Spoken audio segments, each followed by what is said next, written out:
Hi friends, இன்றைக்கி மீன் குழம்பு எப்படி வைக்க போகிறோன்றதை பார்க்கலாம். அதுக்கு தேவையானது ஃபஸ்ட்டே புளியை ஊற வச்சுப்போம். ஊற வச்சுட்டு அப்புறம் தேங்காய் 2 கையளவு, சின்ன வெங்காயம் ஒரு 5 பீஸ் தக்காளி, இது எல்லாத்தையும் இது மூணுத்தையும் நல்லா அரைச்சி எடுத்துக்கலாம்.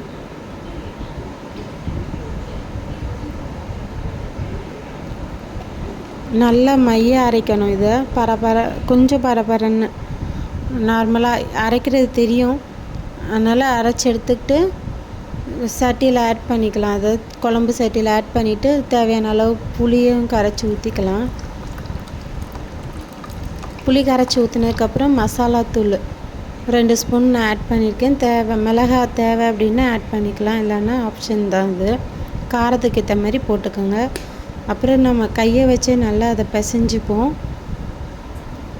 பிசைஞ்சு எடுத்துகிட்டு ஸ்டவ் ஆன் பண்ணி அடுப்பில் வைப்போம் கொதிக்கிறதுக்காக. நல்லா காய வைக்கணும். நல்லா காஞ்சதுக்கப்புறம் அந்த பச்சை வாசனை அப்போ தான் போகும். நம்ம கழுவி வச்ச மீனை ஒன்று ஒன்றா இந்த மாதிரி கொதித்ததுக்கப்புறம் ஆட் பண்ணலாம்.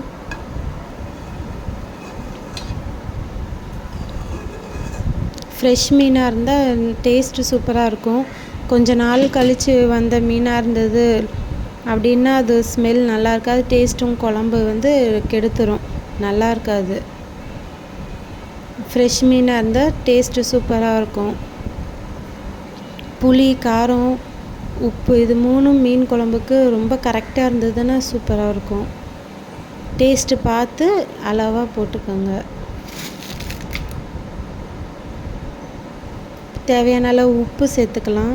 அப்புறம் சின்ன கடாய் எடுத்து தேவையான அளவு எண்ணெய் ஊற்றி கடுகு கொஞ்சம் நிறைய ஒரு 2 ஸ்பூன் அளவு போட்டு லைட்டாக வெந்தயமும் அது கூட ஆட் பண்ணிக்கலாம். அது வாசனை சூப்பராக இருக்கும் தாளிப்புக்கு.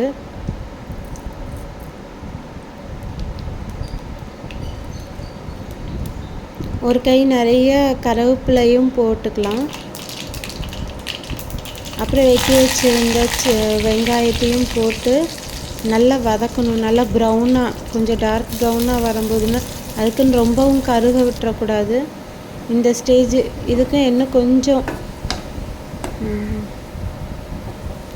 இந்த ஸ்டேஜில் வந்ததும் இதான் இந்த ஸ்மெல்லு சூப்பராக இருக்கும். அப்படியே தாளிப்பு எடுத்து குழம்புல ஊற்றி லைட்டாக கிளறி விடணும். ரொம்ப கிண்டி விடக்கூடாது, இல்லைன்னா மீனெல்லாம் உடஞ்சிரும். கிண்டி விட்டு ஒரு 5 நிமிஷத்துக்கு அதை மூடி வச்சோம்னா அந்த ஸ்மெல் அப்படியே அதிலே இருக்கும். அந்த தாளிப்பு ஸ்மெல் மீன் குழம்புக்கு சூப்பராக இருக்கும். ட்ரை பண்ணி பாருங்கள். ஃபிஷ் ஃப்ரைக்கு நான் லெமனு, உப்பு, மிளகாத்தூள் மட்டும்தான் போட்டு பொரிச்சிக்கிட்டேன். வேறு எதுவும் நான் ஆட் பண்ணலை. அதுவுமே சூப்பராக இருக்கும். ட்ரை பண்ணி பார்த்துட்டு எப்படி இருக்குன்னு கமெண்ட் பண்ணுங்கள் ஃப்ரெண்ட்ஸ். என் சேனலை சப்ஸ்கிரைப் பண்ணுங்கள், ஷேர் பண்ணுங்கள். Thanks for watching friends. Thank you so much.